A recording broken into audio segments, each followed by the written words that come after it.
Halo sobat nih, Megas lagi Devil Advance. Langsung aja kita gasku. Review sedikit dari part sebelumnya. Setelah Zhang berhasil memenggal kepala seorang pimpinan dari kaum barbarian, Zhang ia pun mendapatkan hadiah untuk menjadi seorang perwira prajurit kota Hutao. Setelah dirinya menolak untuk bergabung menjadi bawahan jenderal keluarga Li. Selama Zhang melakukan pertempuran, ternyata kini rekan-rekannya, lebih tepatnya para iblis-iblis milik Zhang, mereka pun mulai bergerak untuk menaklukkan kekuatan kota yang memang ada di sekitaran kota Hutao. Karena Zhang memang ia ingin sekali menguasai kota ini sebagai basis pertama dari ambisinya untuk menguasai dunia ini. Sedangkan untuk Zhang sendiri, kini ia pun akan kembali ke kota Hutao. Namun memang karena hari telah gelap, di sini Zhang dan juga kelompoknya mereka memutuskan untuk beristirahat sejenak sebelum melanjutkan perjalanannya besok pagi. Namun di sela-sela pembicaraan mereka di sini di api unggun, tiba-tiba saja Zhang dan juga yang lainnya merasakan ada seseorang yang datang mendekati mereka.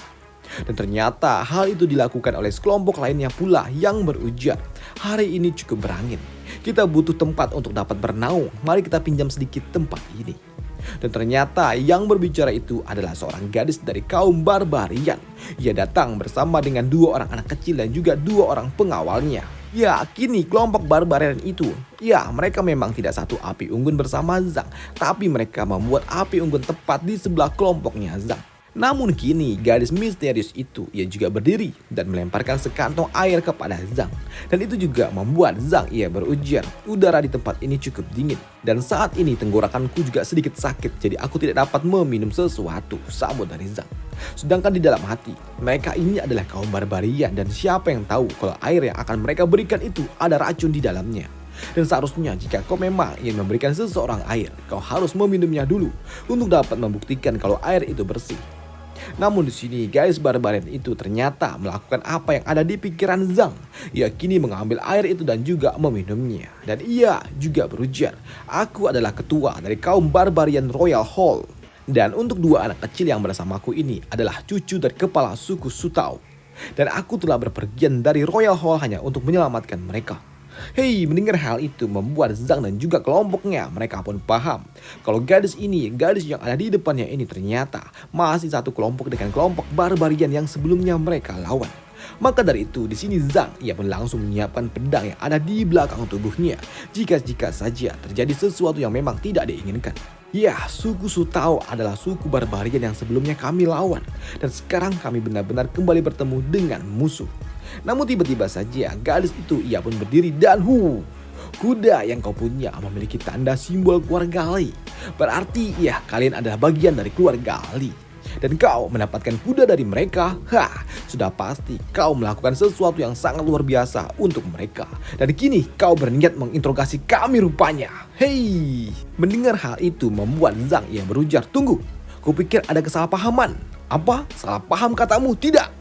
Namun tiba-tiba saja dua orang penjaga yang ada bersama gadis itu mereka pun tiba-tiba saja mulut mereka mengeluarkan buih yang artinya mereka berdua telah diracuni. Dan untuk gadis barbarian itu tiba-tiba saja ia pun langsung duduk dan ia juga melepaskan semacam teknik aneh. Kalian semua akan mati, terimalah kutukan dari barbarian raisku. Ya, tiba-tiba saja para penjaga yang telah teracuni mereka pun bangkit. Mereka bangkit dengan aura tekanan yang sangat berbeda dari seorang manusia biasa. Dan terlihatlah mereka seperti seekor atau seorang andit yang sungguh sangat mengerikan. Dan itu juga memaksa Zhang dan juga kelompoknya harus bersiap untuk bertarung. Tapi di sini Zhang yang melihat dua sosok andit itu membuatnya berujar, Liang Cheng, bukankah itu masih satu keluarga dengan dirimu? Dan benar saja, kini para bandit yang telah dirubah menjadi seorang andit kini berlari menerjang Zhang. Dan itu juga memaksa Zhang ia harus melakukan sesuatu. Dan kini Cheng ia pun membuka penutup mulutnya yang membuat kini mulut asli dari Cheng akhirnya pun terlihat yang sungguh sangat mengerikan. Ya, dengan raungan gila, tekanan yang sangat luar biasa yang diberikan oleh Cheng membuat para andit itu pun langsung terdiam. Dan itu cukup untuk dapat mengejutkan pengendali andit ini. Sial, kau dapat melepaskan kontrol yang aku buat. Bagaimana bisa ini terjadi? Maka dari itu, untuk dapat melihat siapa orang yang dapat memutuskan ikatan dirinya dengan para Undead itu, membuat gadis itu ia pun harus melepaskan teknik Barbarian Curse Ice miliknya. Dan begitu dibuka, wow, ia melihat aura asli dari Cheng. Siap, ini tidak mungkin. Siapa orang itu? Bagaimana bisa dia mengambil alih kontrol para Undead? Karena memang di sini Cheng adalah seorang raja Undead dengan raungan sangat gila yang dapat membuat para Undead milik orang lain Barbarian itu kini harus hilang kendali dan berbalik jatuh ke tangan kuasa dari Cheng. Dan itu cukup membuat para Undead itu mencoba untuk menyerang Tuan yang telah membangkitkan mereka. Dan hal itu juga memaksa gadis Barbarian itu harus berusaha menghindari semua serangan dari para Undead. Dan jelas ini sungguh sangat berbahaya. Namun di sini karena ia datang bersama cucu kepala suku, membuat gadis Barbarian itu ia harus bertarung sembari melindungi bocah-bocah kecil. Tapi di sini tiba-tiba saja Shan'ir ia pun telah berada tepat di belakang tubuh gadis itu dan ia menyiapkan belatinya untuk segera menghantamnya dari belakang. Tapi di sini dengan aura yang dilepaskan oleh gadis itu dapat membuat Shan'ir ia pun sedikit terhempas. Karena di sini ternyata memang gadis itu sungguh sangat kuat. Tapi di sini Shan'ir ia pun tahu kalau ini bukanlah berasal dari kekuatan gadis itu, tapi ini berasal dari jubah. Ada yang aneh dengan jubah itu.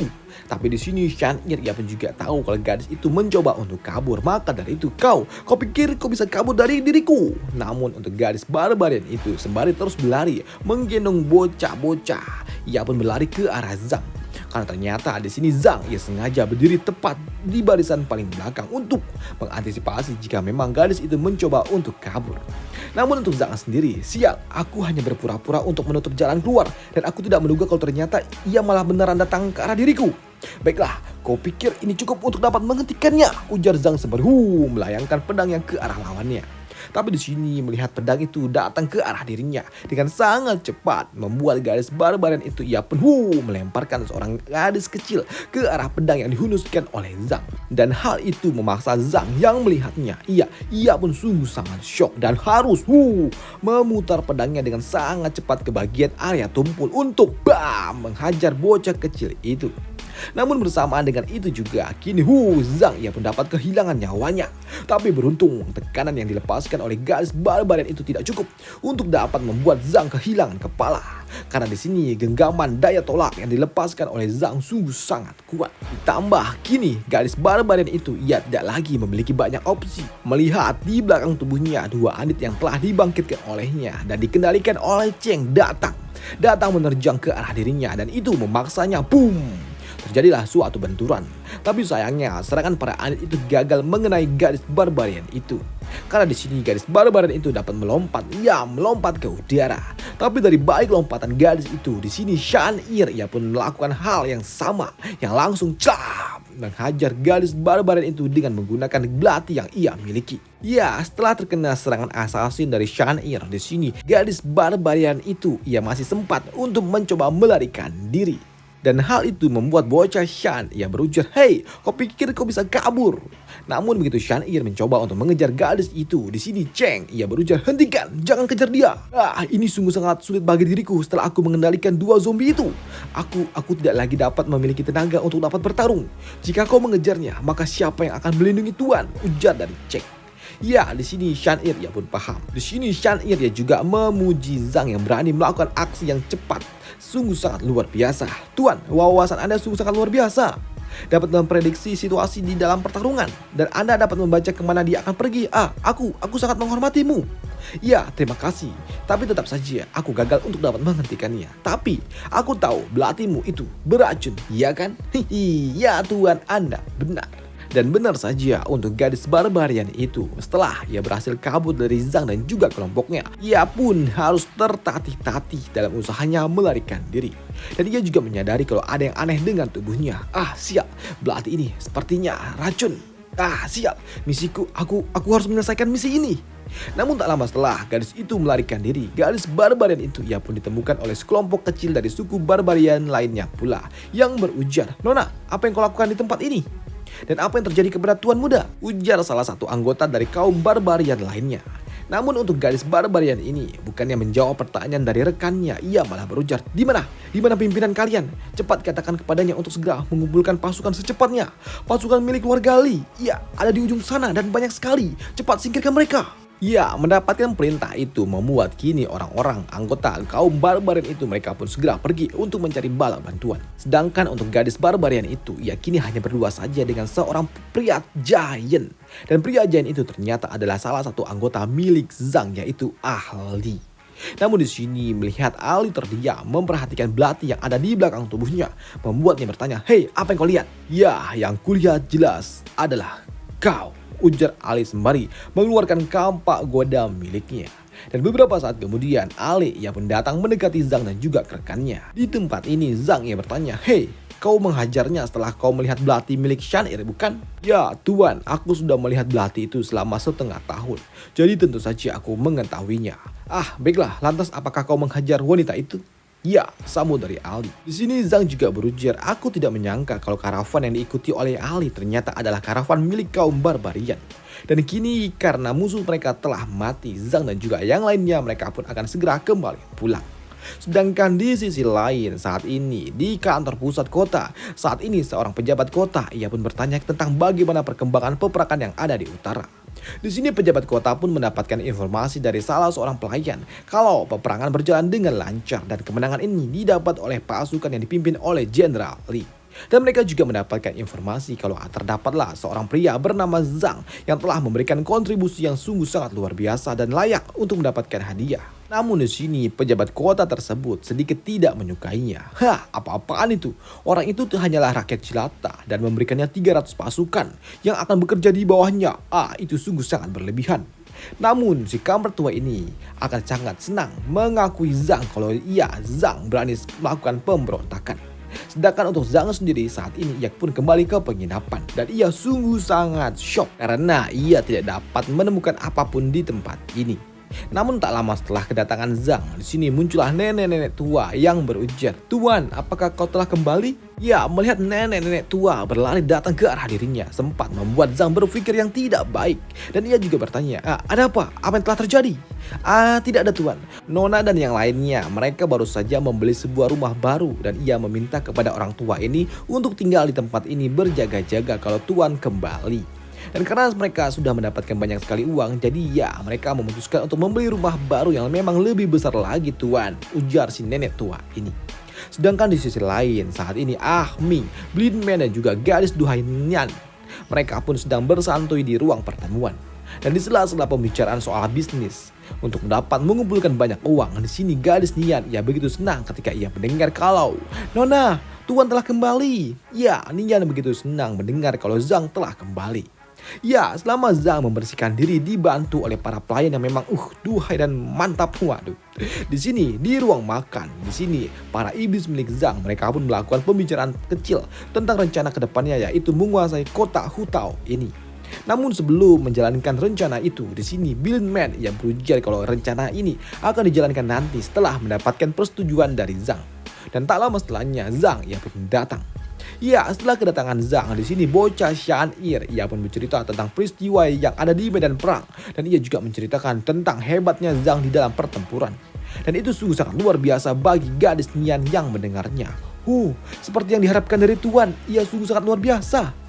Ya, setelah semua mendengar cerita dari bocah Shan, di sini Blind Man ia juga memberikan laporan kepada Zhang tentang apa yang telah mereka lakukan selama Zhang pergi berperang. Dan untuk Zhang ia juga menyerahkan semua rencana selanjutnya yang memang telah diciptakan oleh Blind Man untuk memulai operasi menguasai kota Hutao ini.